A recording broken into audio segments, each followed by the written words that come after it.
We'll go ahead and read the land acknowledgement.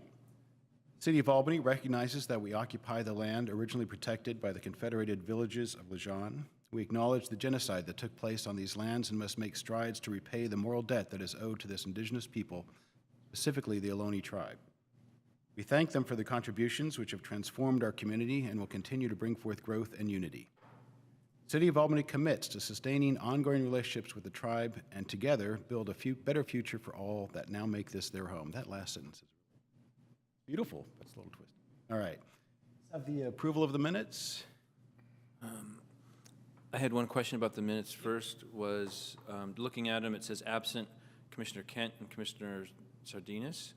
And then for the vote on the volleyball, it says Commissioner Kent voted on that. So was he just tardy or was he absent? I'm forgetting, you know.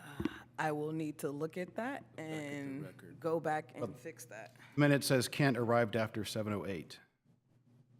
Okay. Maybe it was a later version of the agenda. Maybe Commissioner Kent contacted.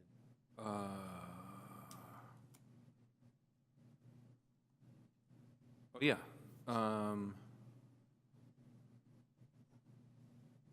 Yep, never mind. Okay. Okay. Very good. Very good. All right. With that, have a motion to approve the minutes?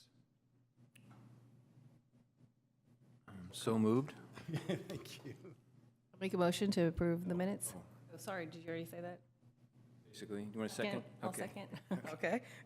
Commissioner Chan? Yes. Commissioner Chang Frank? Yes. Commissioner Martin? Yes. Commissioner Sardinas? Abstain. And Commissioner Abbott? Yes. Thank you. All right. It is now time for public comment. Do we have anybody online who would like to say something about anything that's not on the agenda? So folks, if you wish to have some input tonight on something not on the agenda, now is your time. No hands raised online. Okay, very good. We will then move on to our first item, presentations 4.1, the Habitat Restoration Intern Program.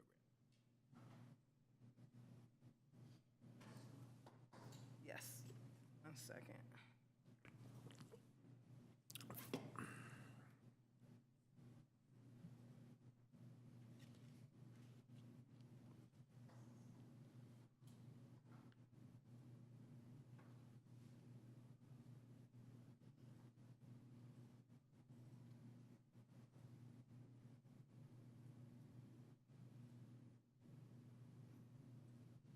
All right. Good evening. I'm Margot Cunningham, Natural Areas Manager. And last month, we gave a presentation about our Habitat Restoration Intern Program. And we had one of our interns who, Kat, who gave her, told us what she was doing and what she learned from the program. And we talked about the different things that the program, that the interns do in the program. So if you, in case you missed that, you can go back to the presentation. It should be on YouTube for September. So tonight, we have our other intern, Nina, who will be talking about the activities that they have done and what they have learned from the program. Next slide.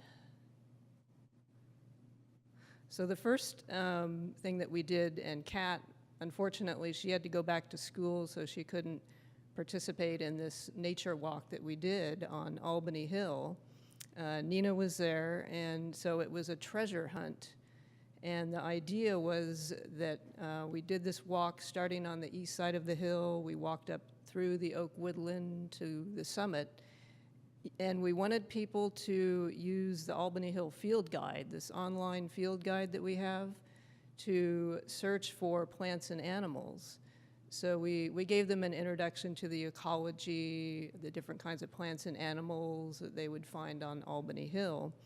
And then we had designated stops where we would stop and ask people, okay, and we had a list of plants and animals, and at each stop, and we would say, okay, see if you can find these particular plants and animals at this stop, using the digital field guide or other field guides that they may have brought, or actually some people knew what the plants looked like anyway. So, and we had about 20 participants. Actually, about 30 had signed up, and so that was a good number. And people really enjoyed the walk and said, okay, when are you going to do it again? So it was a good success, and I think we'll do it again probably a little bit earlier in the summer.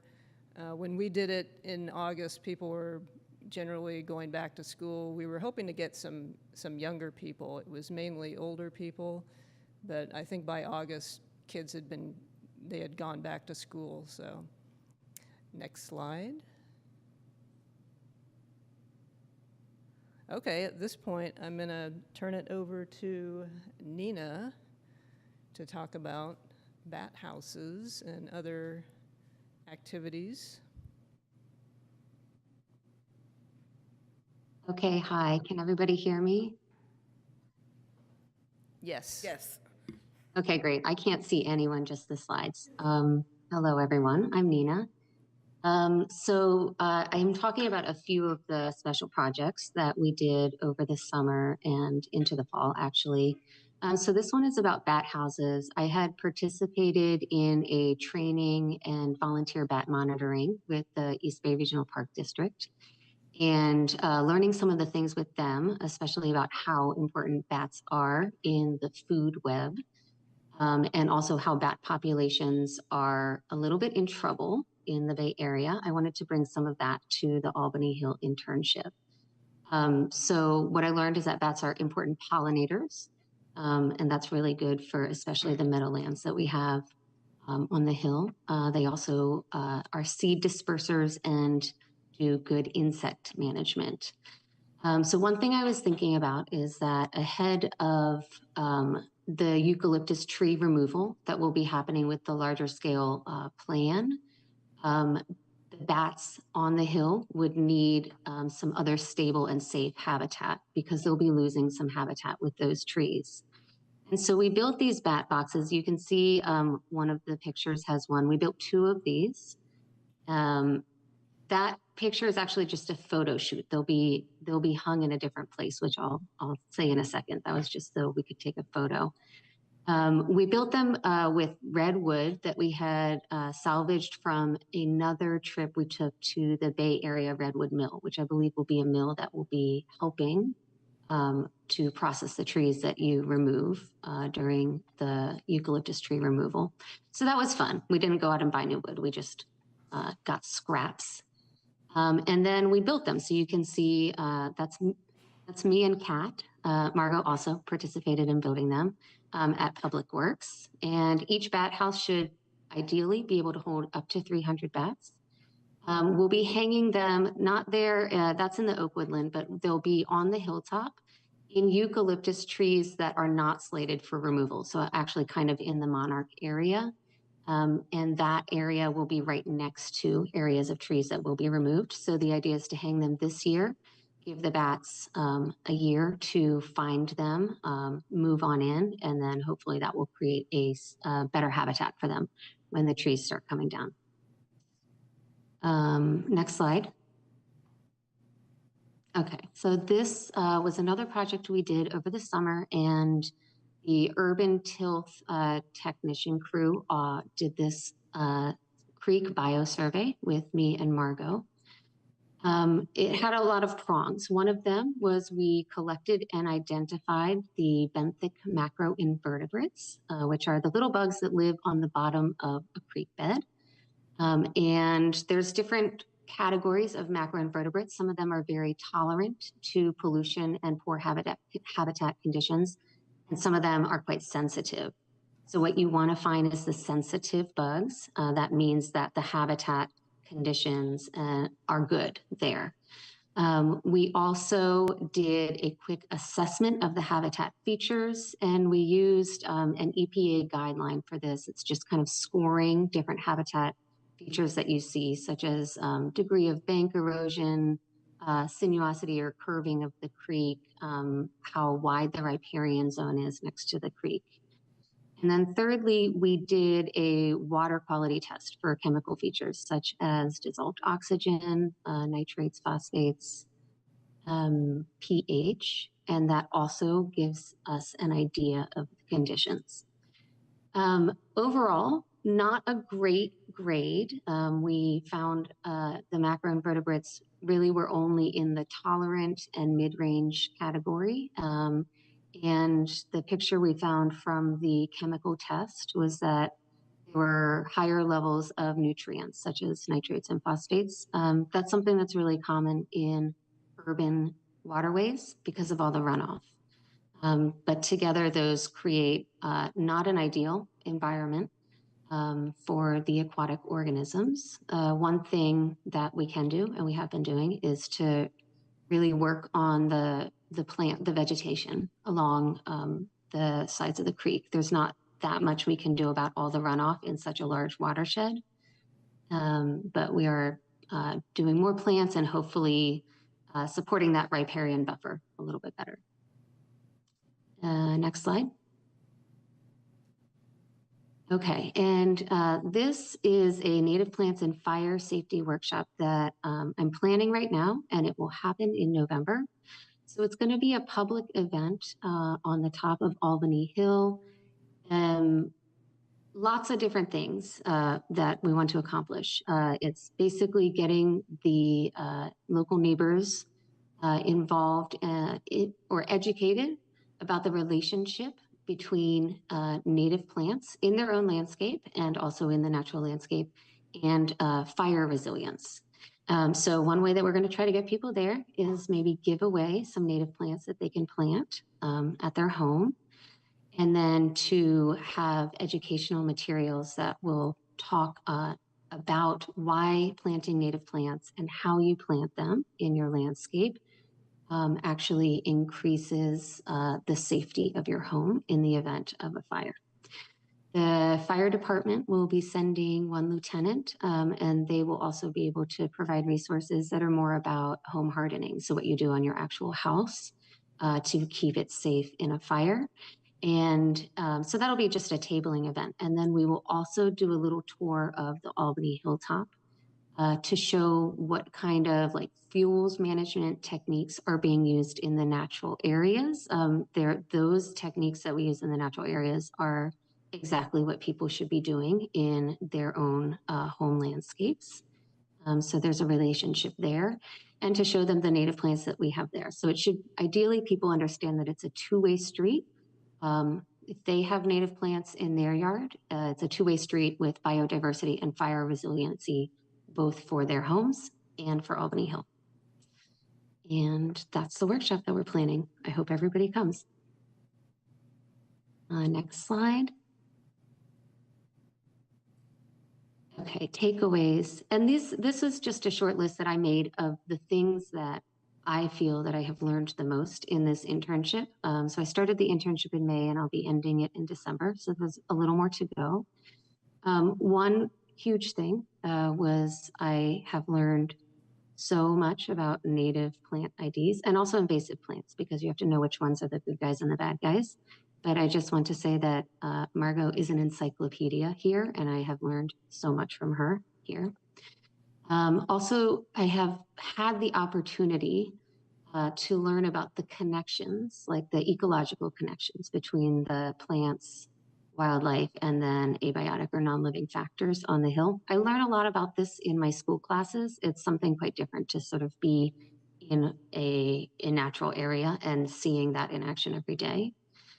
I also have learned a lot about how you manage natural areas in urban settings. So what are the particular challenges? Not when you're out in, let's say, like a huge wildland area or forest, but an area that's in an urban setting. You know, one of those examples was thinking about how the creek is affected by being surrounded by an urban setting. Also, what animals can get to the hill because of habitat fragmentation. Anyway, lots of things that I've learned about being there. And the next steps, this is really me and what I've learned and where I want to go with it is I've been thinking a lot about how you manage for fire in natural areas, and also have been researching a bit and doing some volunteering to get experience with how other areas are using prescribed burns or burn piles as a method for managing for fire resiliency. I think that is the last slide. Maybe there's one more. Questions? Okay, thank you very much. Any questions? Very impressive. Very impressive. Yeah, very impressive. I was expecting that was going to end at the bats, but it kept doing more and more, and looking forward to learning more about fire hardening and things like that. I had two quick questions about the bats. If you could, I think you said what they were, but if you could repeat, you said something about each house can handle 300 bats, or what does that mean? Like all at the same time, or through its lifetime, or was I mishearing that? And the other question is, what would they be mounted on if there are no trees in that area, or would there always be snags or some trees? Yeah, okay, yes. The bat houses can house 300 bats at a time, and hopefully they live there for a long time. So it's sort of astounding, but bats are actually quite small and they squish in. Each of the bat houses, I believe, is either 14 or 16 inches wide and then 24 inches tall. And then inside, they're like these tiny slot chambers. Each chamber is only 1/2 inch to 3/4 of an inch wide or deep. The bats kind of fly to the bottom and then crawl up. And there's, like I said, 3 to 4 chambers in each. So then they just jam themselves in there. And yes, that amounts to space for 300. Wow. Yeah, it's really cool. They will be mounted on trees. And so they will be mounted on trees that are not planned to be removed. They're trees that are planned to stay on the hilltop. So for instance, there's a zone that is the monarch protection zone, and those trees will stay. And so we chose those trees to mount them to. Those zones are next to the zones where trees will be removed. And how they're mounted is they should be about 15 or 20 feet up off the ground. And ideally then 15 or 20 feet away from any other branches. So we chose very carefully to find trees that we could do that with. And the idea is that the 15 to 20 feet is so that a predator like a hawk can't just hang out and then swoop in as bats are coming in and out of their houses. And they'll be hung, there will be one lag bolt that goes into the tree, and then we'll throw a chain over that, and then the chain kind of hangs the bat box. One quick follow-up question is, do bats eat monarchs, and are there any anticipated ecological clashes there? Anticipated. That's a really good question. I want to say no, but I also want to double research that. They're usually, well, lots of different bats eat different things. But the other thing is that bats are crepuscular hunters, so around dawn and dusk, which is not when the monarchs are out. And so my deduction tells me no. They're usually finding like the little mosquitoes and little insects. Some bats hunt scorpions on the ground too, but we should double check that. I would just, I mean, these are replacing habitat that's already being used and to be lost. So it's not like it's introducing bats. Well, that's another question is, are there already 300 or more bats on the hill, or would this be a lot more bats if they're full? I don't know the answer to that, and maybe Margot does. I actually myself have never seen the bats on the hill because of what I said. They're out at dawn and dusk, which is not when I'm at work. And I think Margot has seen bats on the hill, so we know they're there. Yeah. I thought about this by actually using iNaturalist and looking to see where bat sightings have been around Albany Hill. And so there's quite a lot. One of the species is Yuma myotis. That you can, if you go onto iNaturalist, you can find, on a map that they're around. It's hard to count bat populations, but one of the ways that I did this, for instance, when I volunteered with the Parks District, was that we actually sat outside of a bat box right at dusk, and they all came pouring out. And then the biologist who was leading the study had this really cool sonic device that helped us actually count the number of bats that came out. If you had 300 bats on the hill, that would be great.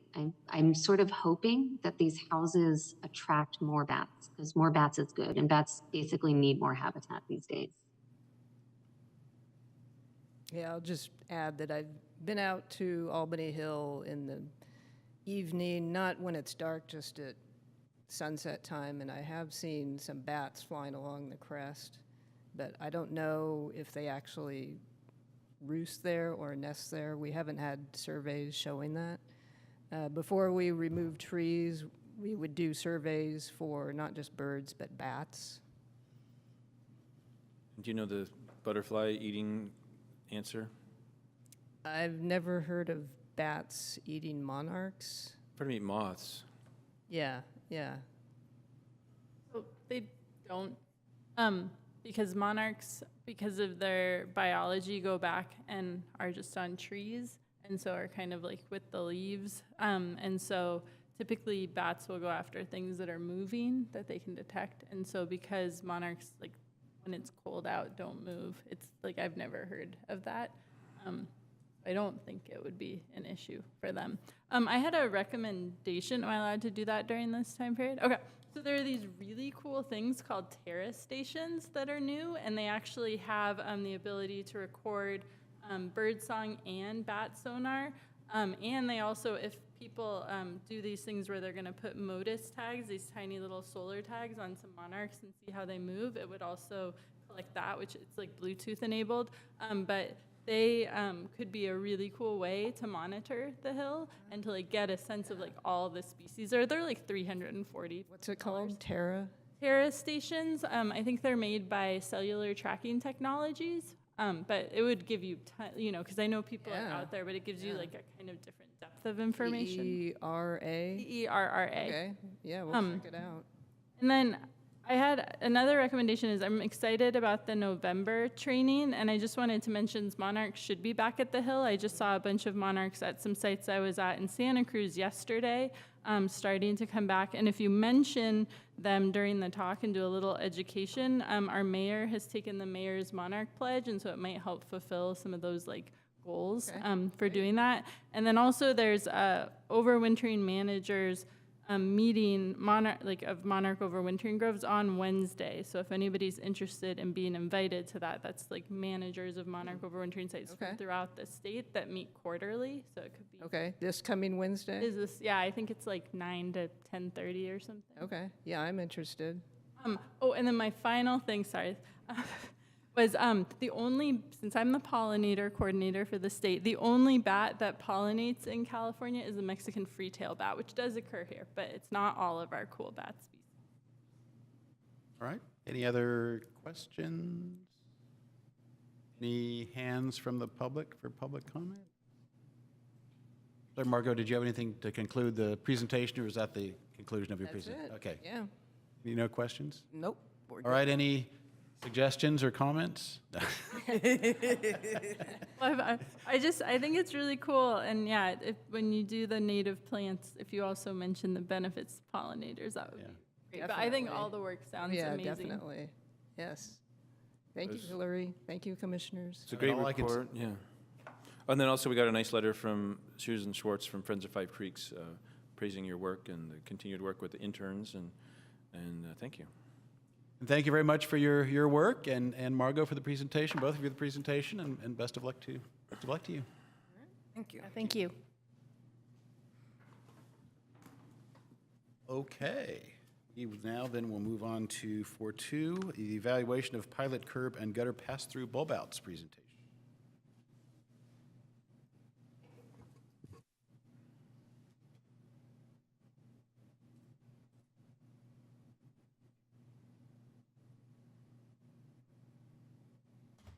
Good evening, Commission. My name is James Sorelli. I'm one of the engineers at the Public Works Department. I am here tonight to give a small, brief update and evaluation on our curb and gutter pass-through bulb out pilots. probably just refer to them as pass-throughs because it is quite a long term. So we put these in 2 years ago, and I'll get to that shortly. But essentially, these pass-throughs were a pilot design. We installed 2, where there's a street tree that's damaged the curb, gutter, and potentially the roadway. And the curb can't be repaired without bulbing it or removing the tree, just because either the trunk or the roots have grown to such a significant degree that we can't put in just a straight curb anymore when repairing. And specifically, this is only was piloted on a flat street, where, a traditional bulb would likely complicate drainage because there's just not enough slope for it to easily just flow around. You get a lot of debris and nuisance ponding or even flooding, depending on how significant the backup is. Ultimately, these pass-throughs would allow drainage to continue to flow along the rough gutter line, as well as creating space, permeable space for these roots to continue to grow without damaging the roadway or the curb. Obviously, it does require dedicated public right-of-way space within the roadway as a result of this, installation, and a little bit of red curb at both ends to prevent cars parking over the curb or blocking the inlets to these pass-through bulb outs. So the details here, I don't want to get too hung up on this because the pictures will paint a much, better picture on how it works. But essentially, we are bulbing out the curb into the street and allowing drainage to go through this permeable area and follow the original gutter line. This detail does show decomposed granite. We changed it to, I believe, 3/4 inch river rock mostly in the actual installation after some recommendation here actually from pros, as DG doesn't really stand the test of time often, and we would get a lot of scouring as a result. So back in January of 2023, we recommended this at the Transportation Commission when they were reviewing the Phase 7 sidewalk repair project. Transportation Commission is the official purview for removing parking. So City Council ultimately also approved the pilot when we went out for the Phase 7 sidewalk repair contract. After City Council approval, we did come to pros to informally present it, and that's where we heard about the DG, and we took that out for River Rock. And then by the end of 2023, we had installed it at the 2 pilot locations, 405 Canes and 805 San Carlos. So since its installation, we have experienced 2 winters, about near average annual precipitation. So it's been a good 2 years to test how it works during a rainy season. So this is, for example, how 405 Canes looked before. This is, I believe, at least 24 hours after it rained, and there's a significant amount of water still in the street and in the gutter. The roadway is a bit of a mess. And this is what it looked like after we installed it. And this was probably immediately after a storm.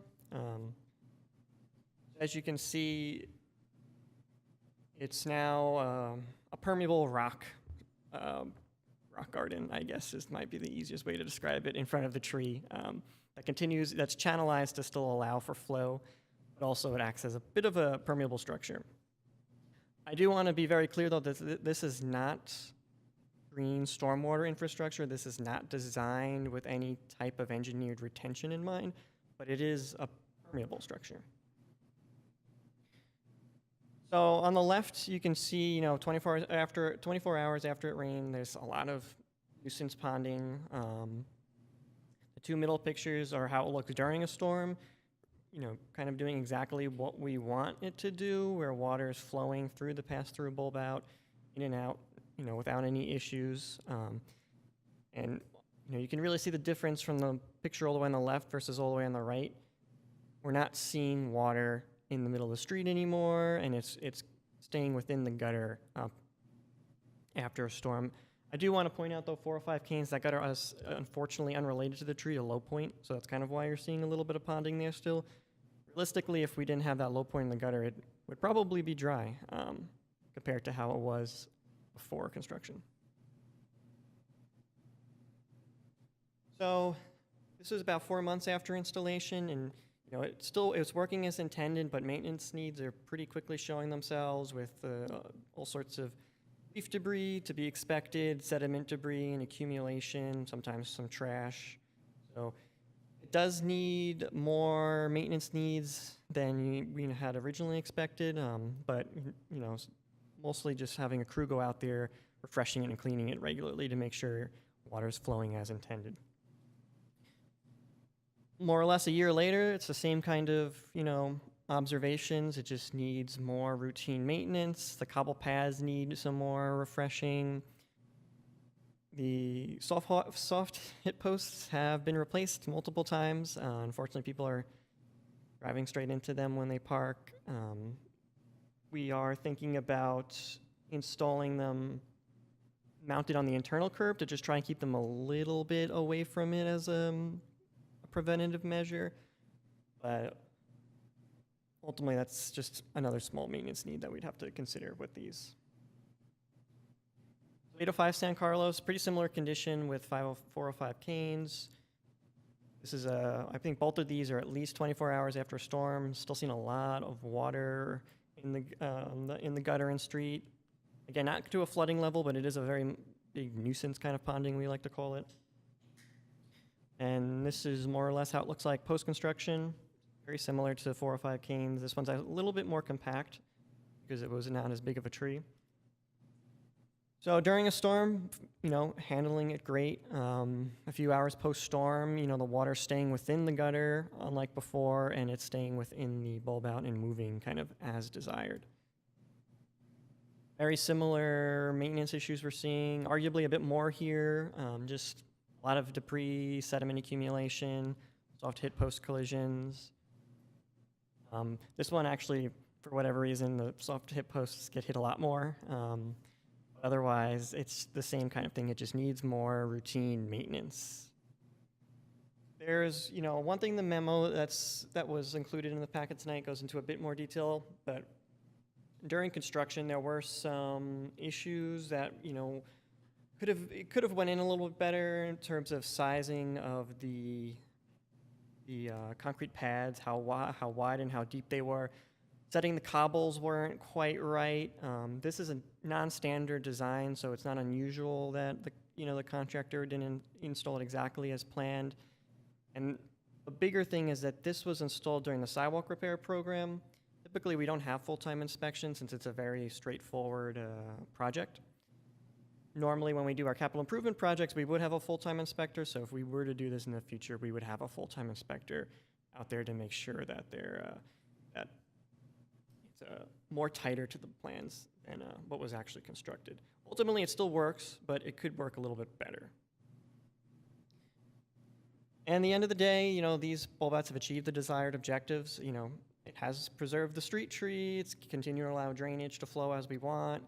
Created space for roots to grow without damaging the roadway and curb. It's only been a couple of years, so that'll obviously need to be a continued observation. Depending on what perspective you're looking at this, of course, there's some drawbacks. It gets rid of any parking availability. Depending on the size, it could be anywhere between 1 and 3 spots. I would say both of these are probably 1.5, which I guess would realistically equal 2. There's a lot more maintenance required.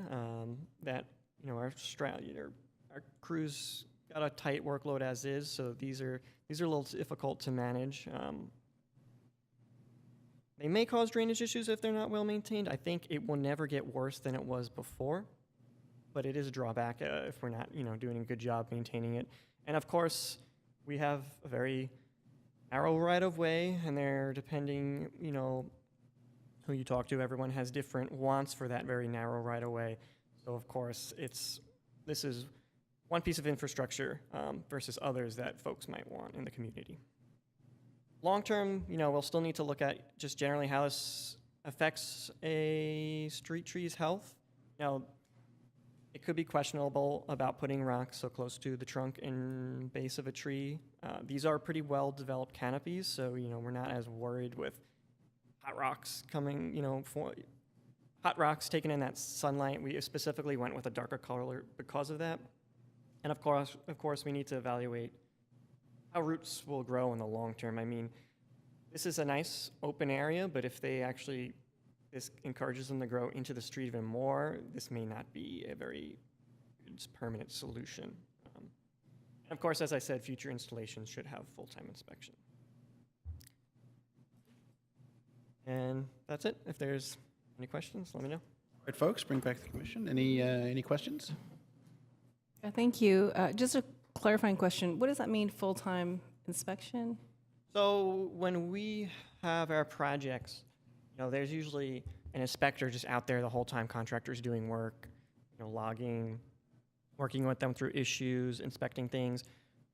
The city doesn't have a right-of-way inspector like that on staff, so typically when we go out with these large CIP projects, it's part of the budget is to have a consultant do that.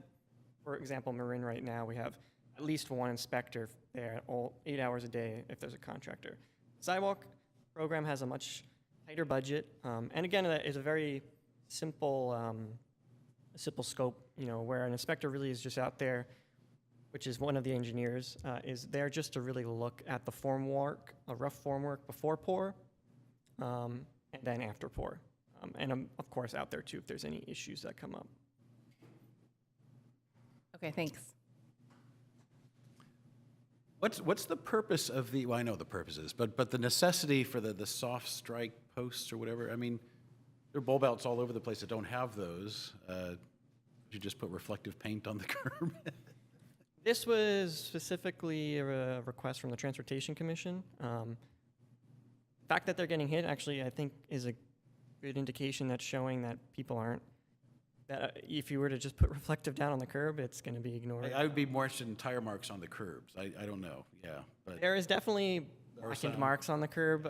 You probably would see them if you go out there, but it's really the overhanging of a car, I think, when they're pulling in, because some of these are tight on one end or the other. Sure. I think it's really us moving the posts back. It might be enough. I mean, just I look at it, and for most cars, the only thing you're going to hit with the overhang is that. But there could be locations where. And it's also for visibility for cyclists. I understand. I'm sure it's just seems like. And the other question was, you say that the debris may interfere with drainage, but you know there's debris all over the place when it rains. I guess the city's crews do go around and clear up debris all over, so it's just additional points for that, is what you're saying. Yeah, it's just what, you know, in this kind of scenario, if you get enough, let's see if I can annotate this to see what our biggest worry would be, and hopefully it would never get to that. If you get enough debris where you're essentially blocking this inlet, you're forcing that water into the street, versus where if a gutter's blocked, it's just kind of going around it, maybe a foot or two. This could be, you know, you're talking 6 to 8 feet out into the street. You're pushing large. I see. Okay. All right. Other questions? Yeah. I'm just curious, why were these two locations specifically picked, and are we like looking to add them anywhere else, or is it just like a test, proof of concept? Yeah, this was essentially just a pilot because we were trying to minimize we always try to minimize tree removals on the sidewalk repair projects. In this particular one, we thought, you know, if these were a reasonable cost, these are two trees that we think we could preserve if they just were given a little bit more room in the roadway. So we chose it for a pilot to just see how it works and kind of where we are now. It's a strategy. It comes with pros and cons, and it might be one that we use in the future. So I think you're saying if this hadn't been done, the root damage to the curbs in the street was significant enough that they might need to be removed, the trees themselves might need to be removed? Yes, if we didn't go through with this bulb out idea, these trees would have went to this commission for removal. I have a question about, you said that the first tree guess the bulb out had less maintenance or less debris that accumulated in the second. Is there anything that you can see that would make the second one or the first one better and the second one, I don't know if it's the stone, the rocks or, just curious. My guess would be it's a combination of how much water, the catchment area that this one is draining to, and also that this is off of Brighton. This is Cairns, just north of Brighton. There's just not a lot of street trees around there, so you're just not getting a lot of debris. Versus San Carlos, that side of town generally has a lot more street trees, so you get a lot more leaf litter that just essentially comes down. This one also doesn't really have a lot of cars parking on the south side here where that blue curb is. And so the other one, there's cars parked right up against it. So you're just more likely just getting exacerbated debris during storms from that because it's not getting cleared as well since cars are parked up against the curb. I see, yeah, because that's the, ADA, okay, thanks. How was this received by the people, like the neighbors? We did not get much feedback when these went in. To be honest, this is in front of a business, and they did actually write a letter of support for this because they did want to preserve the tree if possible. So they were fine with the parking removal.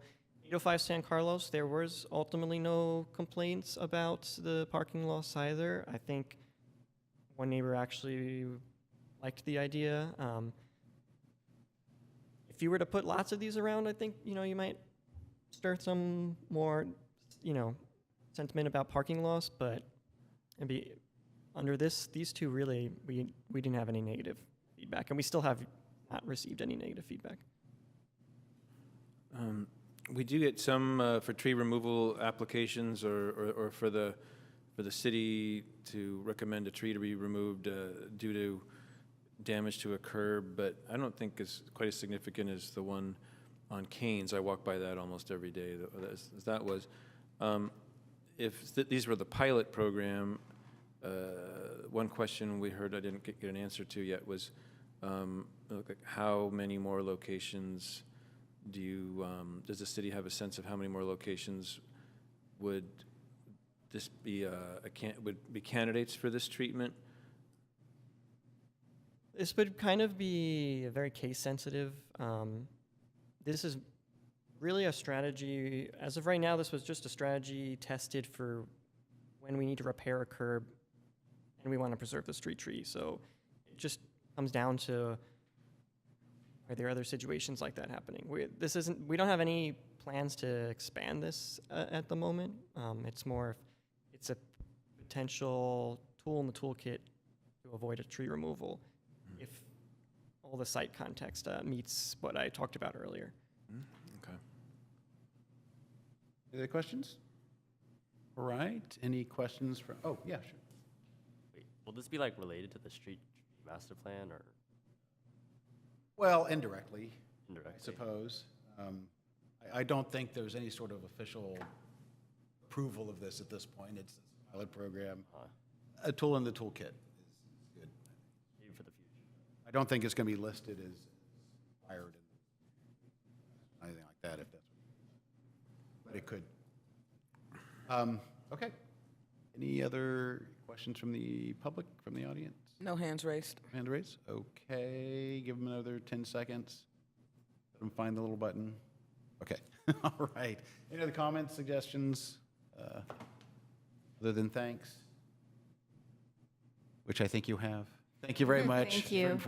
And I remember being really excited about this when it was brought initially, and I'm delighted to see the other end of it. Thank you very much. Yeah, thanks for the update. Yeah. All right, very good. Moving on then, street tree management plan update. Quite timely. Yeah. It's almost like you planned it. They're strategic. While I'm pulling up my slides here, I'm Devora Zotterer, Public Works and Program Manager. Good evening, Commission, Chair, nice to see you. We are, one moment.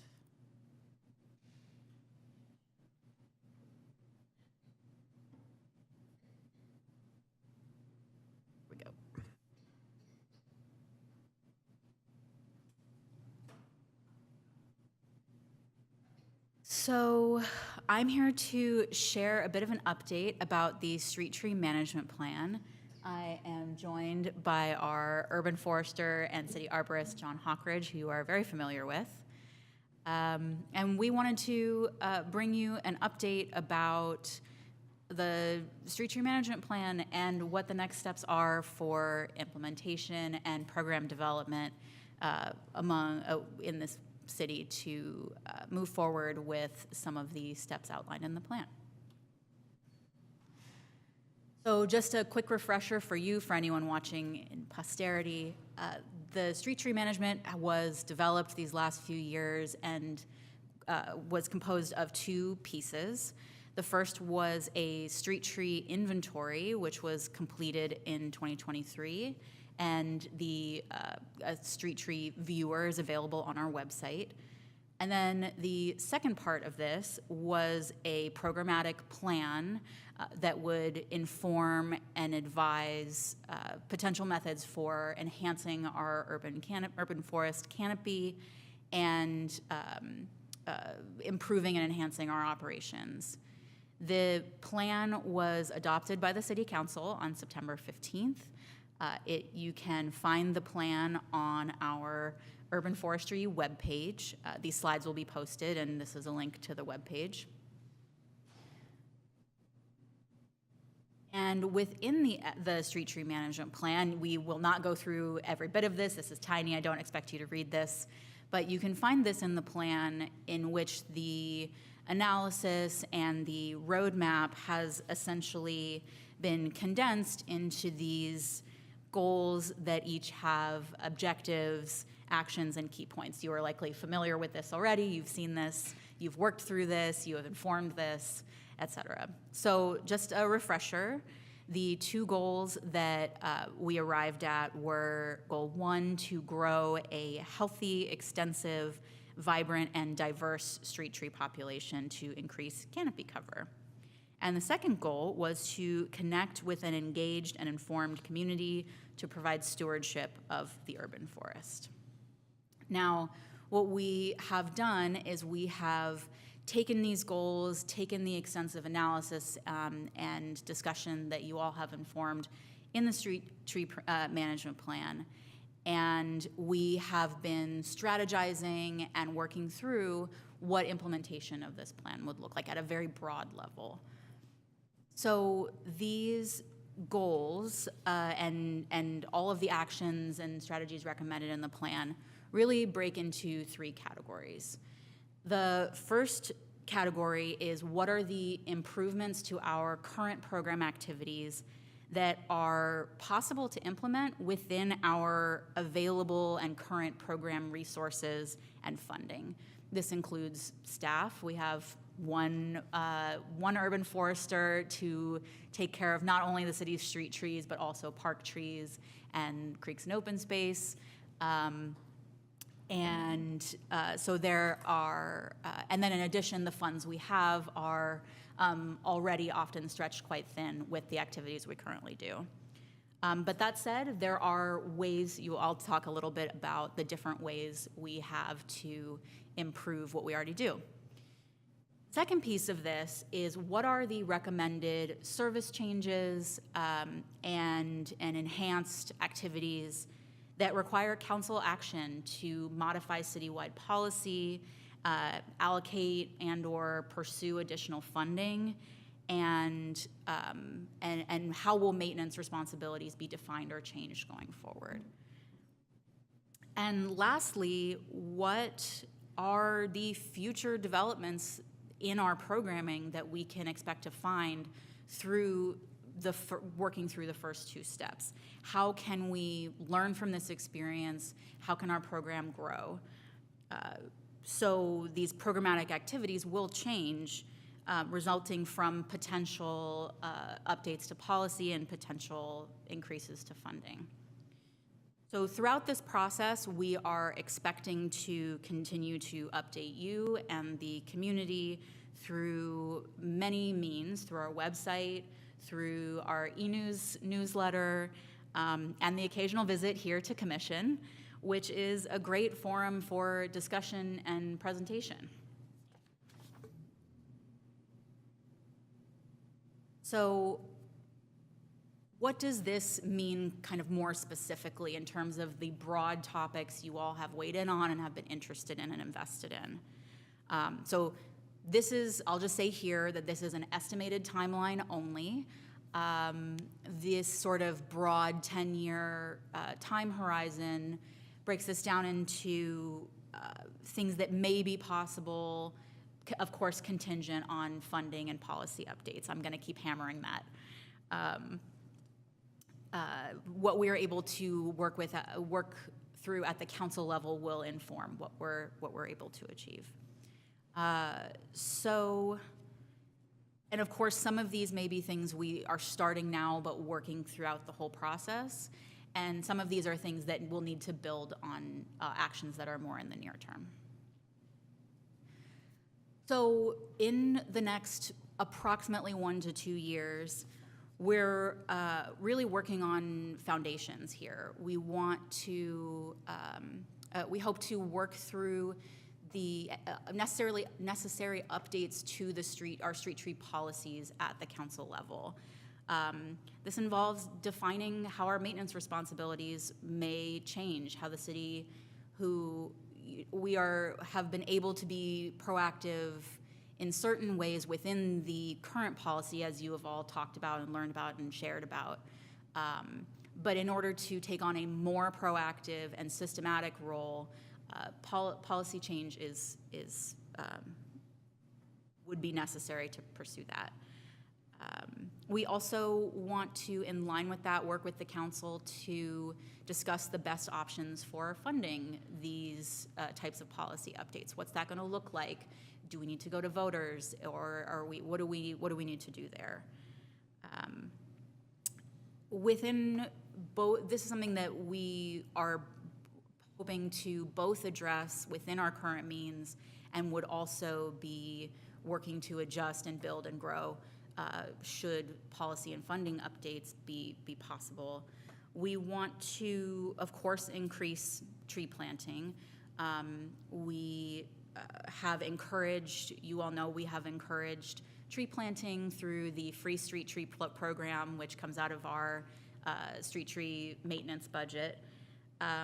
But more than that, or in addition to just straight increasing, we want to incorporate some of the principles advised in the plan, such as the right tree, right place methodology, incorporating native or equivalent trees where appropriate, and, following the 10-20-30 biodiversity guidelines as we can. We hope to incorporate that more strongly, and of course to sort of consciously incorporate and think about how we can address equity issues in terms of planting in parts of the city that may need more planting, but also may have stronger constraints for that planting. We also hope to work through modernizing and systematizing our maintenance approach with additional policy and funding, or with updates to the policy and funding. We would hope to incorporate that into our maintenance activities, things like potentially grid pruning, additional GIS updates, and keeping our tree inventory up to date. There's also potential for additional care for young trees, again, contingent on what is just worked through in the policy updates. And last, but certainly not least in the near term, this is much more within our control, though it does take a lot of staff time, is that we want to update and dig into our current methods for community engagement. This means building out our city website, and we have a lot of good information up there, but making it easier to access, sharing it more. We want to continue, of course, to present to you on our program successes, but also our program challenges. Where do we find that there are constraints or conflicts or competition between conflicting city priorities? Even within the scope of this commission, where do these things intersect? And one thing we're really excited about is we hope to potentially pursue, again, we need an updated tree ordinance, but that there is the possibility for us to pursue a Tree City USA certification, which would be quite an accomplishment for us. So that is our near term. You know, just not too much to do or anything, but we're hopeful. We're hopeful. Now, pending sort of these initial discussions around policy and funding, when we start to build this foundation in the near term, there is a possibility for us to get to a place in this midterm where we are able to see a broader view of what the city looks like when we're able to have the resources to update those foundational practices. And part of that is noticing and understanding and analyzing where there are opportunities for remedial projects. Where can we review our tree inventory and use that data, our tree inventory and current conditions, and use that to adjust things like planting or pruning or removal efforts in line with our forest biodiversity and safety guidelines. How else can we increase our community engagement? How can we explore more opportunities with engaged and interested residents and community organizations to direct enthusiasm and interest and action towards helping urban forestry grow? How can we channel that?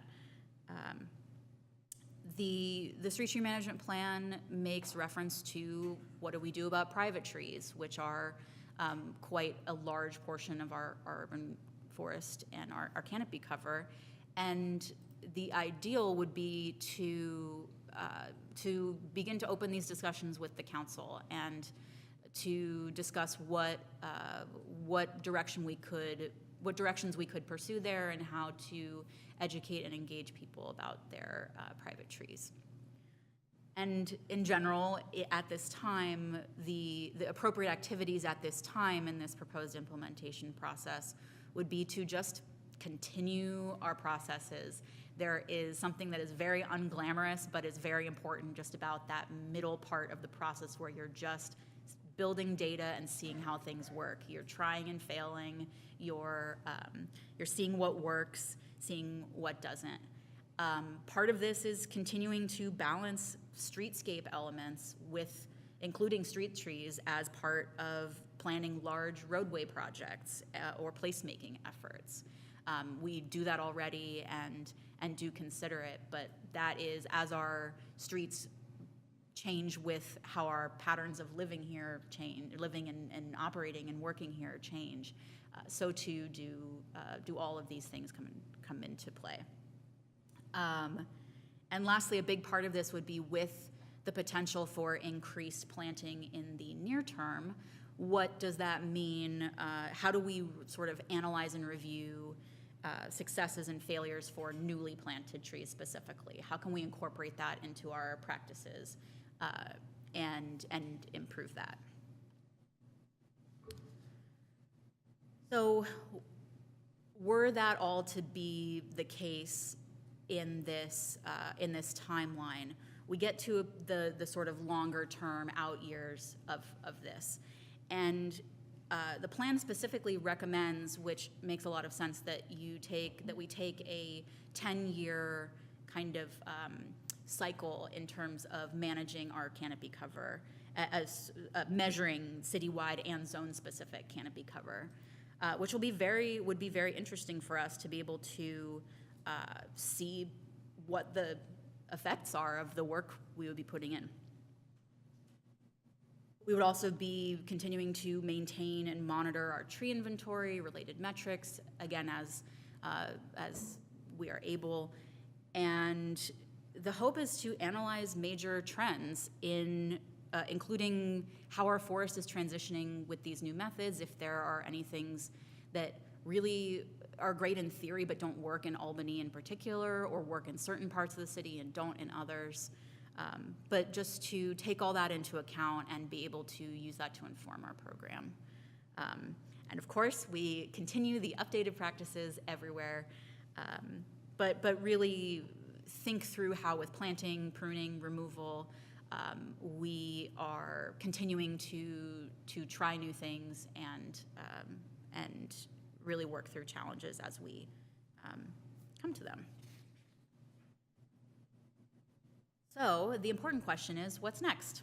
So the plan is adopted, posted on our website, as I mentioned, but really the next steps here are to now that we have been able to work through this plan, is to work with the council on where they want to direct our policy for how much change is proposed to management of our street trees. And with that will come a discussion of funding and how we want to pursue that. So our current plan is to meet with them likely or to bring an item to one of the November meetings and to start off that discussion so we can get moving. And everything else is contingent on working through all of that. But as I mentioned, there are some pieces of this that we can at least, we've learned a lot through this process of planning. I think all of us have, and to try to incorporate some of that knowledge and to work with the connections we've built to work within our resources and our means and incorporate where we can. Last thing is I will plug our annual planting project, which happens during the sort of winter months. For folks who are interested in requesting a street tree in front of your property, our request period closes on October 31st. Again, these slides will be posted and a link is posted here to guidelines for requesting a tree. That involves working with our forester and our approved street tree list to find a tree that will hopefully thrive in a location in front of your home. And I'm happy to take questions. I have our expert here, and I'm happy to take questions about our future plans or anything else that interests you. Okay, thank you very much. Very informative. Any clarifying questions? Yeah, I had a few. One was in the short term, 1 to 2 years, one of the items was systematized maintenance. Can you elaborate on that? Is that, does that mean to systematize, to basically come up with plans for maintenance systems, or is that to actually perform maintenance, the kind of maintenance that isn't being done today on street trees? Good question. So in general, we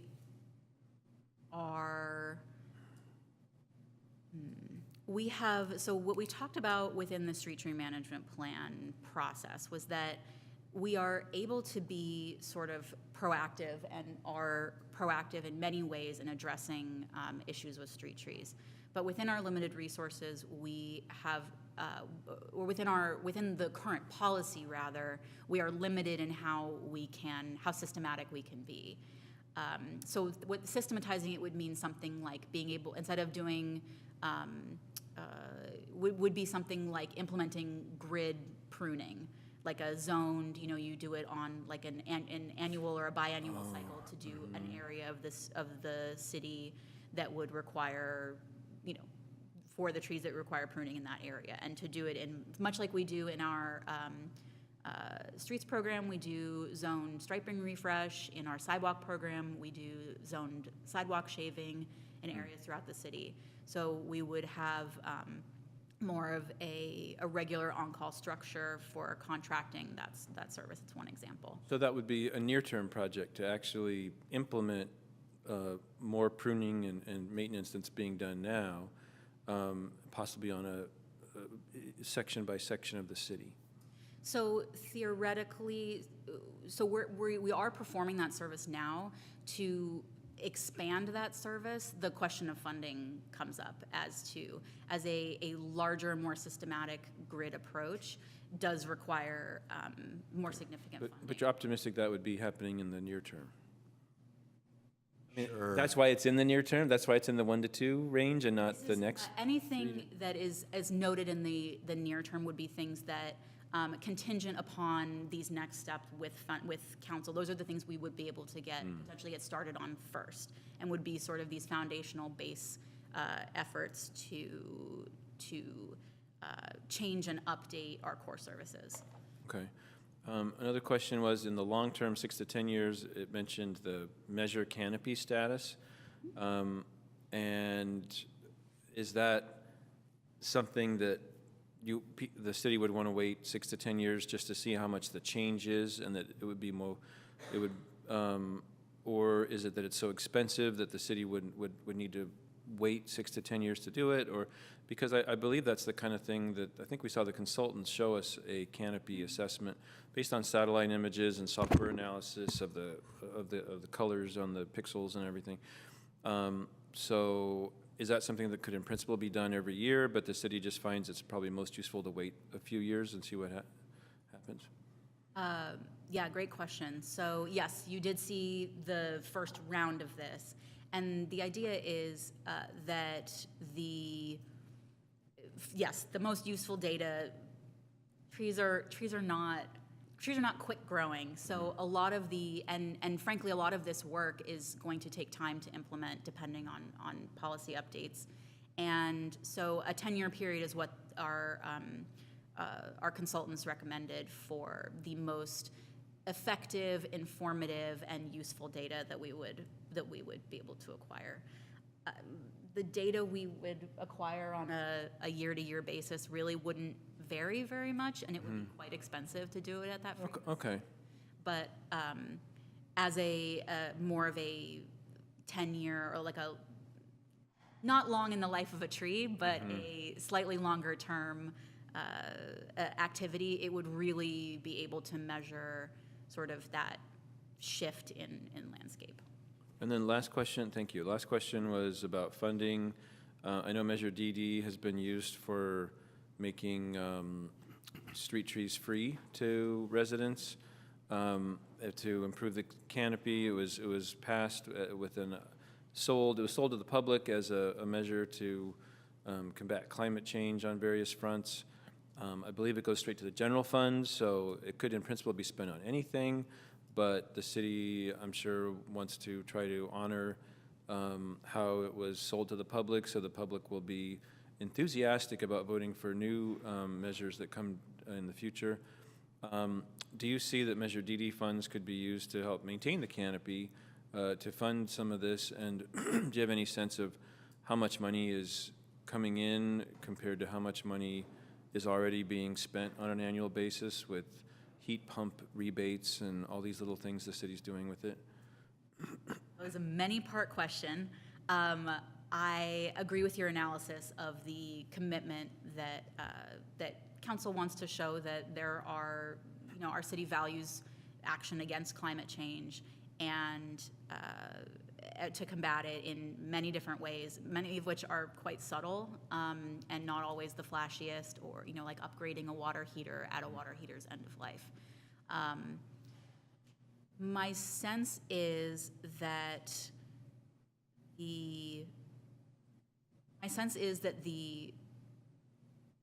you are corrected that it is a general fund tax. And I believe that the discussion was that approximately a third of it was intended to be used to combat climate change purposes. I don't have specific numbers about that in front of me at the moment. I can certainly find that out. But in general, the delta between the activities that we're funding now, largely with Measure M Parks and Open Space funds, which of course are appropriate to use for street trees, but also is split between many different related priorities. My sense is that the delta of the Measure DD general funds would not be sufficient to cover the potential increase in costs that we would see if we got everything on our wish list for how we want to maintain our urban forest. Okay. I think, let me know if I didn't answer your question. No, you basically did, Okay. and I'll save a comment on that when we're done with questions. I have a question about the updating city policy for like this approach proactive maintenance, and then also pursuing a funding measure. Does that have to happen first? I'm just wondering if it can just take a long time to change city policy, but if that's something the management plan, which the city's adopted, has already thinks is a good idea. I'm just wondering if there can't be some sort of simultaneous track, given the deadline of the November 26th election? Yeah. So that's also a great question. So we, in some ways, as a city, we are limited in our ability to act by our municipal code, and especially with regards to street trees. With part of the recommendations in the street tree management plan are for the city to take on more maintenance to have jurisdiction to take on more maintenance and authority over street trees. Without that policy update, it would be very difficult without that policy update, there are certain activities we could not pursue within our programs without encroaching upon the rights of property owners, at least not in an official, like programmatic capacity. That said, I hear you that these things can take a long time, and that the November election is a fixed point in time. And the intention is to discuss this with council in the short term, and to encourage and support decisions that may help us move forward on these larger policy issues while we are implementing, like I said, these other pieces of the plan that are within our current lane. Okay. Okay. I'm wondering, does Berkeley, like Berkeley's policy, they're very proactive, but do they have the policy that allows them to do that? I'm just curious if that's always something. Maybe you don't know, though, so I don't want to ask you I'm not the super familiar with question. Berkeley's policy offhand. I can certainly look into it and get back to you. Yeah. But I sort of am hearing that there is this desire to see this thing that we've all worked on so hard, to see that really move forward. And it just is the reality of, I don't want to be, the reality of our system is that there are certain areas, and I don't want to speak, Mala's not here, I don't want to speak without the city attorney on our sort of legal lane, but we are limited in what we can do and how systematic we can be. But within that system and those current rights, we can get started. Okay. It's more that the policy direction and the direction for pursuing funding must come from the council. Okay, thanks. No other questions? Okay, any questions from the public? Any folks out there? No hands are raised online. See a hand here. All right, fabulous. Please approach the microphone. Hi, Kathy Rice, 709 Madison Street. That's really great. I'm really glad to see such thoughtfulness going into the trees to increase the canopy long term. I have a suggestion for the medium term. You mentioned public outreach. I think it would be useful if people apply for block parties for National Night Out, to have some kind of a flyer or QR code that they can just scan on their phone and take the survey for whatever questions you want answered, either through Google Forms or whatever is convenient for you to work with, because it was a really great way to gather the neighbors and just say, hey, by the way, if you have an opinion on trees. It could also be a task force if there's companies that fund Little Leagues, so if they want funding to have a team building situation to help with whatever the debris clearing or whatever, they could adopt a street or a block or something like that. The third idea is, I think the CERT training has block captains. I think they're still trying to fulfill them. We don't have one on our block, I admit, but we ended up crowdsourcing that with a Google sheet. So if there is an earthquake that happens, at least those that are able to self-check in, do check in. But for the elders or the handicap that aren't as mobile, out of the 32 homes on our block, it ends up being, if there's even 4 of us that check up on it, it's only 2 or 3 houses each. So we did not have to publish a list of names, so everybody's info is private. It's more, who do you have whose information on that block? So it's not a published contact list. It's more, okay, the people who actually know each other. It's sort of a phone tree, but in general, yeah, I would say over 70% are able to self-check in. So maybe that could be something for surveys that could spread out this way too, instead of depending on, either a block captain or the police that's actually showing up for National Night Out, because I don't know if police are actually able to show up to every single block, but there are block parties that do happen. Just a suggestion. Thank you so much for your service. Thank you. Thank you very much. Continue to be no hands raised? Correct, no hands Right, raised. very good. We'll bring it back to Commission for comments, suggestions. I had a couple comments. One was, thanks for that public input. So those are some interesting ideas for how to get public outreach. And I don't know how many times the city has surveys ready to go, and things like that. But certainly, and the police do come to my block for National Night Out. And if they had things, the city has all kinds of things going on that they could be educating the public about. But if some of that is getting interest for street trees, or because if we need buy-in from the public for the maintenance of the tree in front of their home, or for planting a new tree in front of their home, then those sounds like great ideas to me. And then I would recommend that the city have the staff have the numbers ready, the financials ready on Measure DD and Measure M and whatever other income sources, but in particular DD, which may or may not be on the staff's radar, to make sure that people know, the city council knows, we know, wherever you're presenting about the actual funding of this, that people can see where that money's going and what options there are there, and how much of a delta, how much sort of surplus there is could go to this. And then I would just say a general thing that with maintenance, some of us are excited about that because we've seen over the years that a number of the tree removals that come to us, the assessment has been, well, if this had been maintained and pruned proactively, that it probably could have had a much longer life. And so I think we're eager to see something implemented and eager to see how the funding works out.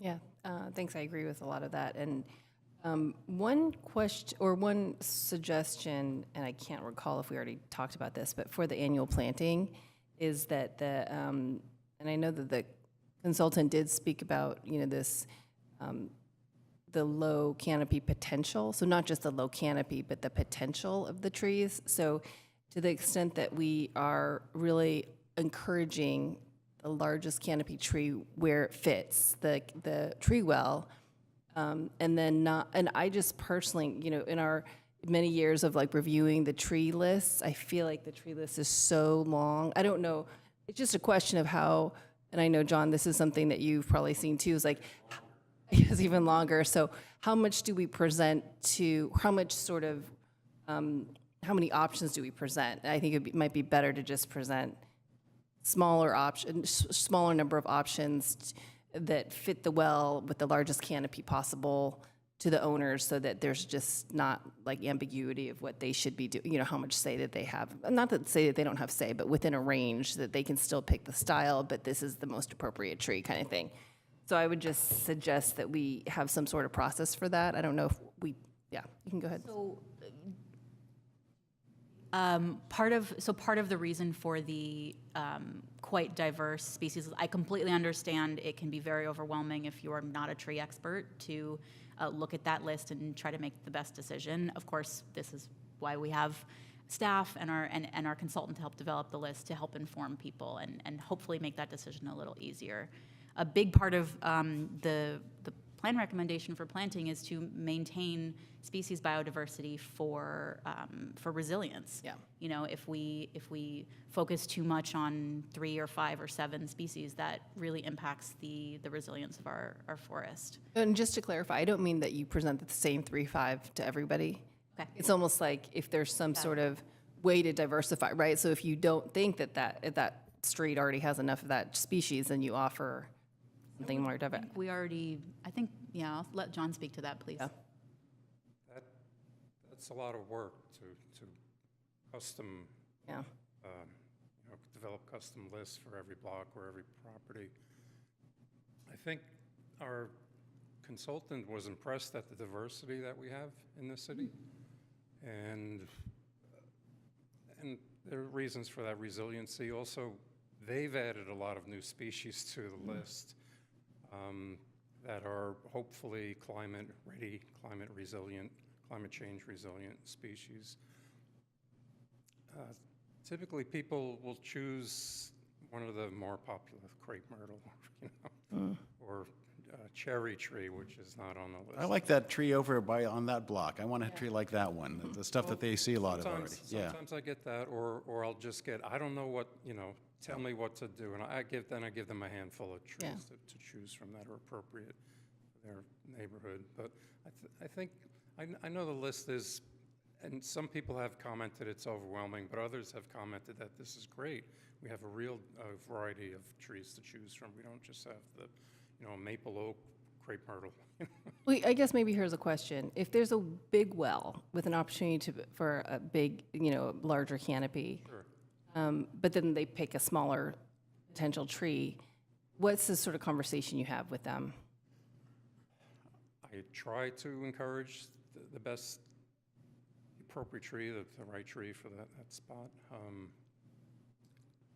Doesn't always work that way. Sometimes they're set on that. So a lot of trees that are planted are required because of construction projects.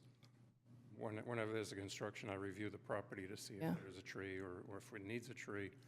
And sometimes people don't really want the tree, and they tend to go with like the smallest tree on the list, regardless of the size of their property. Yeah, I mean, I guess that's what, if the whole plan was to sort of, one of the goals was try to increase the height of the, I regret having the plan come out of it and we're still kind of arbitrary how we actually have this very unique opportunity to plant a tree in a well.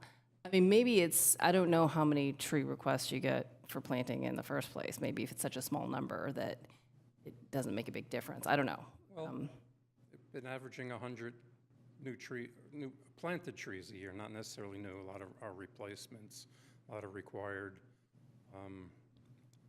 But I don't have the ability to force someone to plant a specific tree. But I know what you're saying, to give. Yeah, I don't mean force. Yeah. Or limit.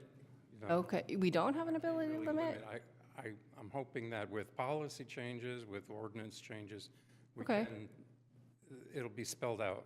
I see. So there's some, when I say you really need to have this tree, they have some teeth to that. I have some backing from the city. It's not just me telling them. Sure, yeah, okay. So. I just stick Julie on them and she'll. I mean, because if we didn't have such a long, the list is kind of arbitrary, what we put on there, so it seems interesting to know that we can't, there's a list that we present that in a way that is a way, but I hear you. It gives some details about the planting strip width that these trees are appropriate for and water use and all that, so I'm depending on the property owner to kind of make a good decision, but that doesn't always happen. Yeah, no, I understand that, and I think part of it is they don't have the big picture perspective. They don't know what the city's goals are necessarily. It's a lot to educate each property owner. What I'm doing with this year's project, since our new list is going to be published on our website, I'm going to have property owners adhere to that list, and that's going to eliminate the cherry trees and the blue blossom, ceanothus, and all these little trees that really don't do well. I'm interested in a healthy tree.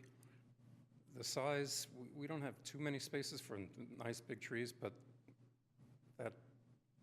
Yeah, so that's almost the point, that if you do have that space, you want to maximize, right? We should have those big trees in those spaces. Seems like with a certain size space, there should not only be maximum size, but a minimum size. Yes, I love that idea.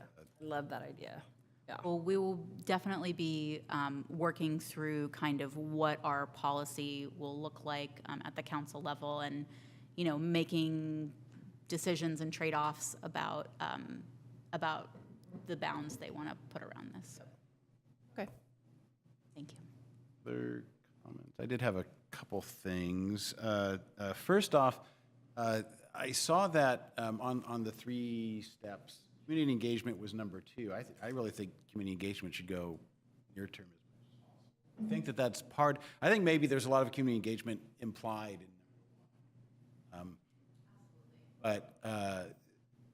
so I'm not really clear why it's focused on it's in the midterm, but I think that, 10 or 15 years ago when we had street tree planting events, some outside organization, people got very excited about it. Whole blocks just got treed. Yeah. So, yeah. I can certainly speak to that. So this proposed implementation timeline is a suggestion, or not a suggestion, is an estimate at this time. And the near term are those sort of like very foundational core service delivery things. And we kind of, part of that is how much, part of that is just how much can we accomplish reasonably in that time frame. But certainly throughout the time, we are looking for opportunities to partner with folks. We're looking for ways to share education, it is certainly a priority for us to try to channel energy wherever we can find it. Sure. But we don't want to neglect the core services that we deliver in service of getting other people in and having to corral things. So we want to make sure that we can deliver on our. I understand. I know that there's a lot of interest and so there could be a lot of support, and probably will be no matter what you're doing, whatever step. Thank you. We are very lucky to have a community who are very invested in our urban forest. Although I will say that the 2 neighbors and friends I've talked to say, I don't want a tree, I have to clean up after. It's like, yeah. Well, so there we go. would you say it's fair that the community engagement might be in the midterm because that would be after, say, funding has come through and then some more elaborate, that the city would be doing more proactive things potentially? Yes, I think that's a fair assessment. It would be the point when we would have the opportunity to expand into new things, not just improve the things we're already doing. And then the other comment I had is I wonder if we can come up with a different word than private tree. Seems like a private tree. Mm-hmm. It's kind of it's a tree on private property, but thinking of that huge oak that was destroyed last month, long pre-existed the people in that house, I assume, and so it's odd. Just some subtle wordplay there that we might come up with a different term, private tree, because we're all mistaken it. Favorite property tree or something? Something like that. It's a little tree living on rental tree. Tenant tree, yeah, I don't know. Anyway, just. Yeah, we can. I mean, I don't know, just language matters. I'm sure private tree is a standard term. And I think John, you had said historic tree. Like that's another word that other cities use, historic tree preservation. Heritage and that would be a good way to address a lot of the private trees, a historic or significant tree. Yeah. It's called that of a certain diameter, certain species, whatever. Yeah. Thanks. Okay. Other comments, suggestions? I think you also have our thanks. I just want to say thank you too. It's great to follow up on this and to really start to take action right away on the plan. That's awesome. Thank you. Thank you. Great knows it's very exciting. So long. Okay. All right, moving on then. What did I do with my agenda here? Okay. Wow, all the way to section 5.1 now. Marin Avenue Pavement and Curb Rent Rehabilitation Project Phase 2, a couple removal requests.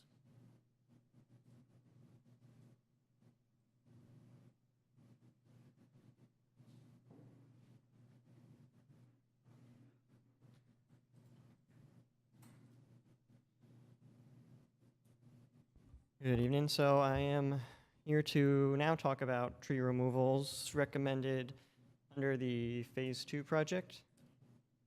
So this will be a little bit high level because back in June we did come talk about these potential tree removals at the time. They weren't firm. Gave some good background on the project and why they may need to come out. So I will try to keep this a bit higher level, but of course if there's any questions, please. So, this was originally a paving project and it's become much more. There's still a large element is rehabilitation of the pavement, but Arguably, the biggest element of this project is stormwater drainage improvements, specifically a lot of undergrounding of stormwater pipes to improve ponding and flooding that is very often happening along Marin Avenue between Key Route and Tulare. Then to be clear, Tulare is Berkeley's intersection, but our project limit is right there. A lot of these old cross drains are smashed in, collapsing, full of debris, and they just don't work with the weather we see nowadays. This project also has some traffic signal renewal, specifically at Peralta, pedestrian and bicycle safety improvements related to crossings, visibility enhancements, some soft hit posts, and I think the big one is the intersection safety lighting. When City Council awarded the construction contract back in July, they awarded it with intersection safety lighting. This was kind of an unknown at the time of whether it would be included. It was kind of contingent on getting a good price, a good bid, and City Council ultimately approving it. And that's important because one of these trees is recommended for removal because of one of the streetlight posts. And of course, in the attachment in the packet for tonight, there's a lot more details if you want to understand the project, but again, trying to keep it high level tonight. So, depending on exactly where you draw the line, there's there's a little over 100 street trees within this project limits. Because of the, concrete and hardscape improvements we're doing at corners, we're actually moving away from the apex of the corners that they are now when we're reducing corner radii. So it allows us to essentially keep construction away from a lot of these existing trees. And when we do impact trees, we tried our best to, and successfully done so in making sure new infrastructure is outside the limits of trees. Whenever we're doing sidewalk repairs, we're doing our standard curves around trees if they're nearby. And of course, we have tree protection technical specifications that the contractor is required to follow if trees are within the construction zone. Within the construction zone. The trees we'll be talking about tonight are at the Nielsen intersection specifically. And I think before I get into that, just to kind of help, I think visualizations are always a better way to kind of understand what I'm talking about. So, here is the intersection as it stands now with the given street trees.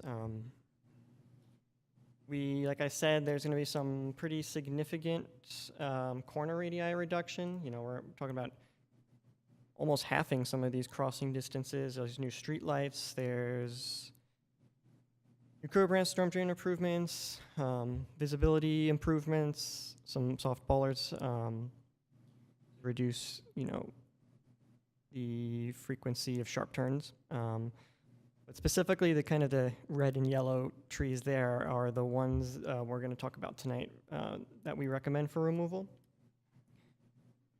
And this is more or less kind of what the intersection will look like after this project. As you can kind of see that one proposed street light is very constrained in that northeast corner. We don't have a lot of room on where to move it with that existing tree.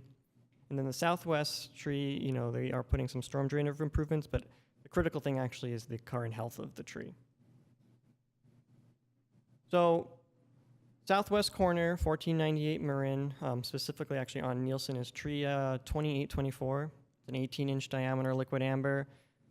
It was listed as a poor condition during the street tree survey and still remains today as in poor condition. It is immediately adjacent to a PG&E pole, so it does get topped pretty regularly. And we are, again, trying to keep this high level. We're putting a new stormwater catch basin in. It's really important that we put it where it is planned right now because we're able to create a low point for stormwater capture. This means that we're able to keep the curb ramps free of water during storms and immediately after.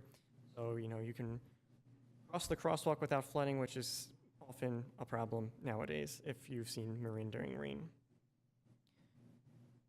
Again, here's kind of just showing that PG&E pole and the overhead lines. It is a bit of a scraggly looking tree, but that is why I'm going to turn it over to John, who can actually tell you about the tree's health.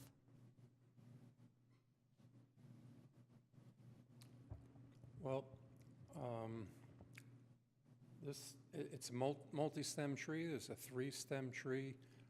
At some point, it was a 4-stem tree. One of the stems was removed for whatever reason a while ago. And the main stem wound and decay section there is a big section of decay that goes pretty deep into the tree that puts the stem to the left on the picture at risk of falling. But worse than that, and I'm not sure if there were some sort of curb rehabilitation years ago or whatever, but there's a lot of decay under the root plate right there. You can reach your arm in there pretty far if you dare to do that.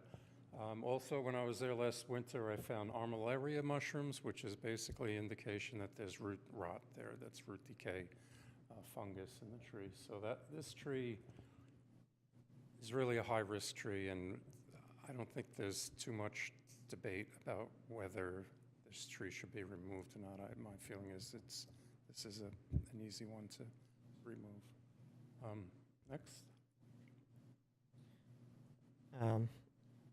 I'll talk about the tree, and then we can give a little back. Okay. This is tree 1639. This is a 12-inch diameter London plane tree. This is on the northeast corner. It was listed as in fair condition during the street tree survey, and I believe it's still in fair condition.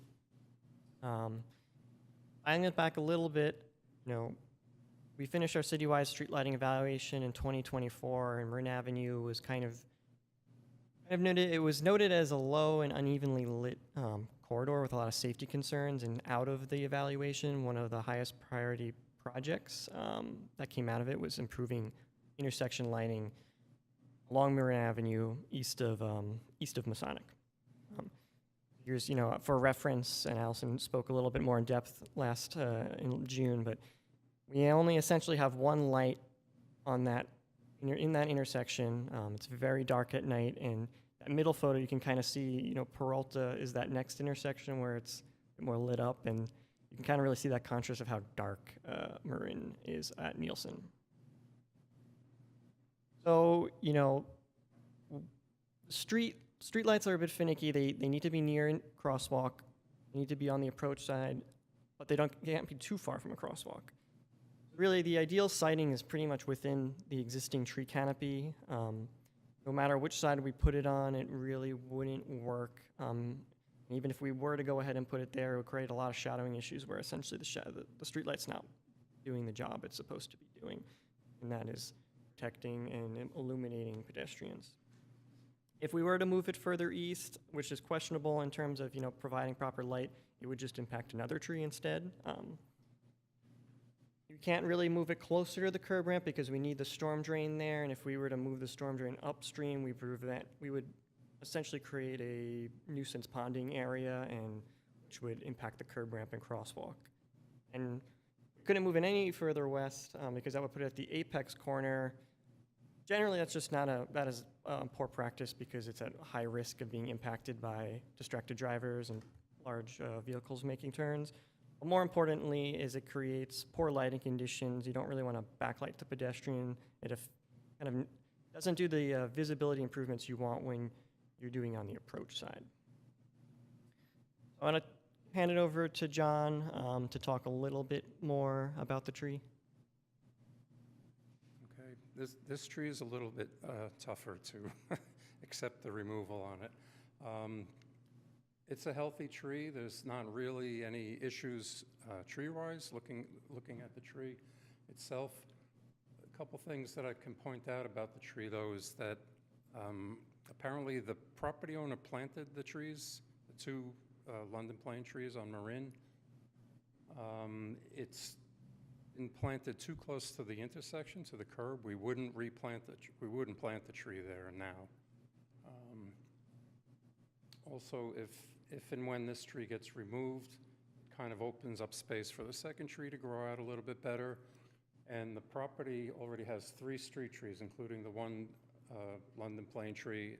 And on Nielsen, there's 2 youngish maple trees on the property, as well as in their front yard, there's a maple tree and assorted other plants there. So,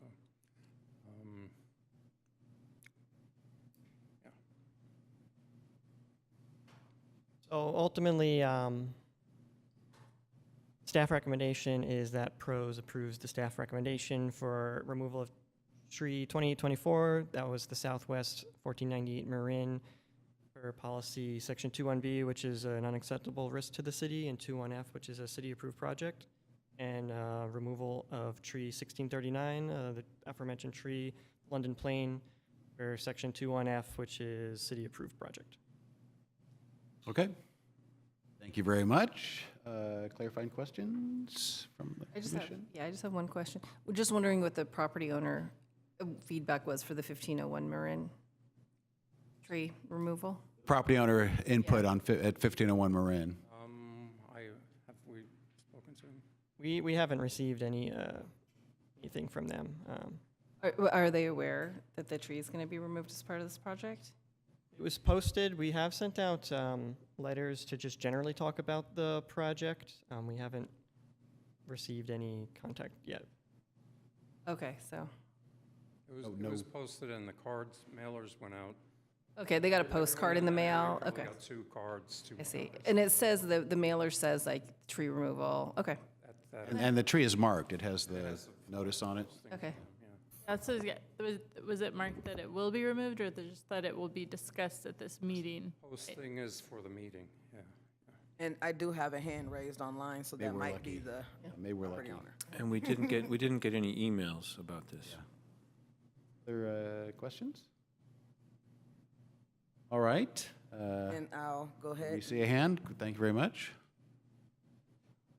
Time for public comment. Julian, go ahead. Julian, you can speak. There we go.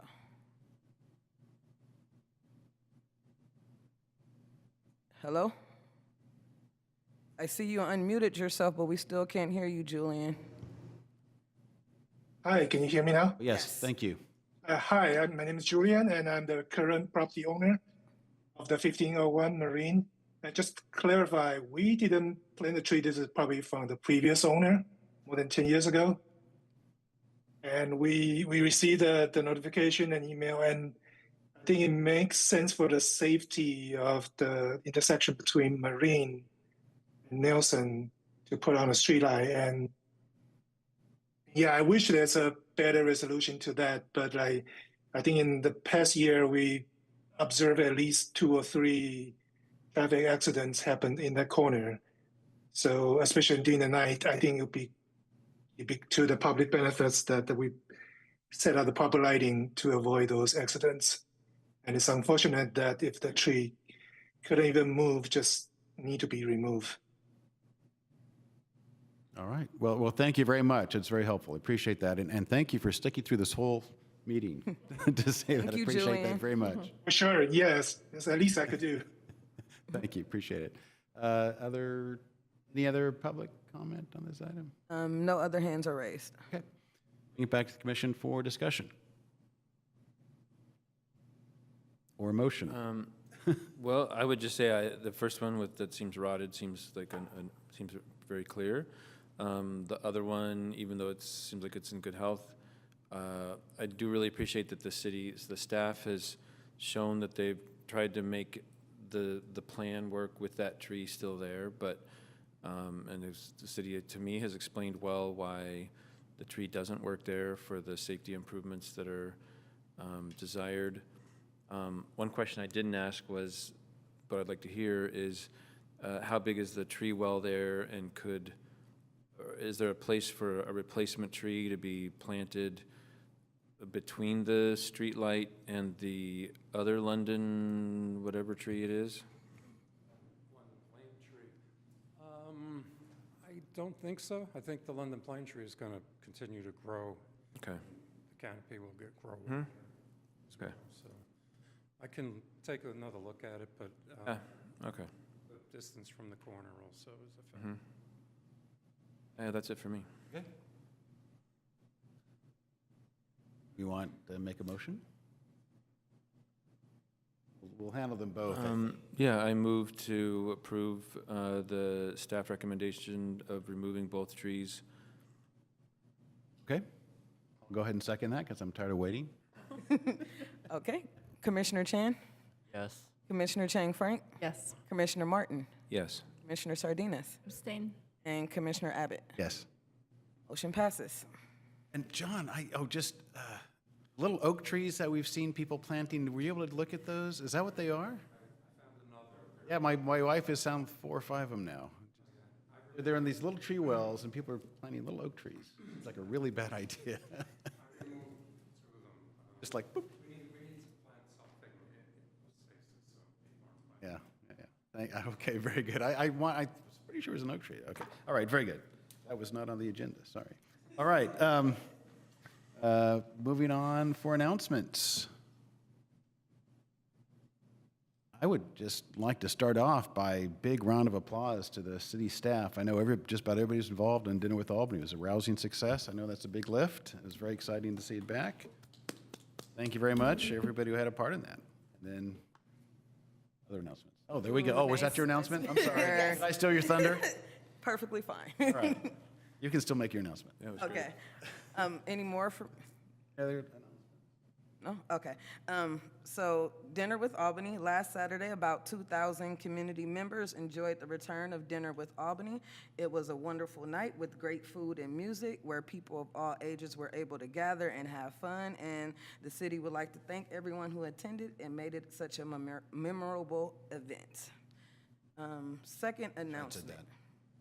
Senior Center Open House. On Thursday, October 23rd, the Senior Center will be hosting an open house from 10 a.m. to 3 p.m. Discover all that's happening at the Senior Center from services, programs, events, and we hope to see you there. In case you need the address, it's 846 Masonic Avenue. And then my last announcement. Stop that for a second.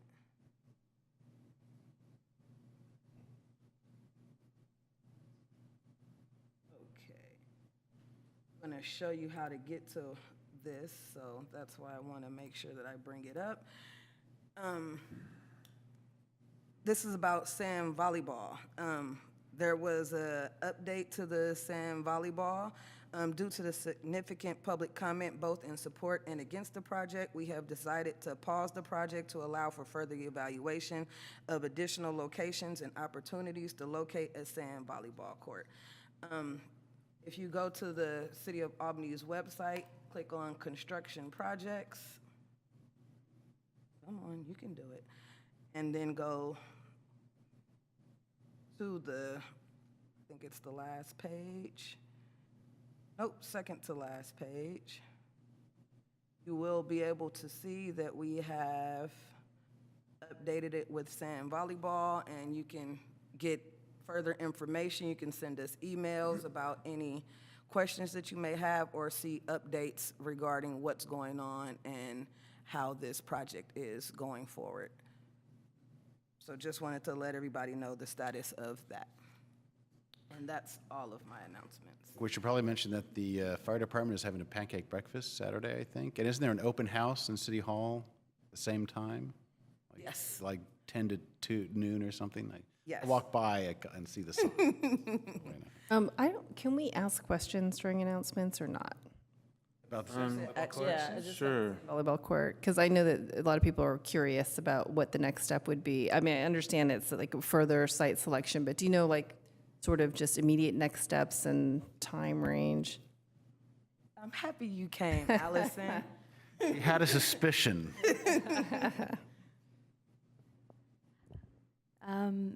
So we don't have a whole lot of information. The plan is to work with Groundworks, who did the Parks Rec master plan, and have them kind of take some next steps. So there's still, it takes a while sometimes to get contracts started in the city, and until we kind of have that laid out, we're not going to have real updates we can share.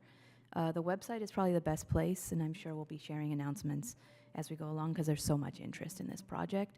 But we'll also be keeping the website updated as we develop schedules, scopes, things like that.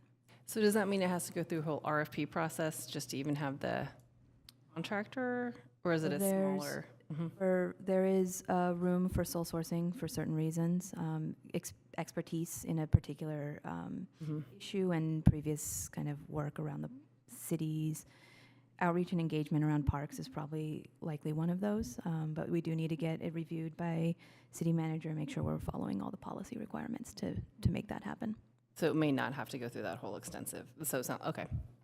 Given their expertise and history with the project. Yeah, it would be kind of, we have to justify if we go that route. It's something we're also looking at. Okay. So no real clarity on time frame, sounds like. No, this is fairly recent news, I think within the last week or so. So it's not something we have yet dialed in. Okay.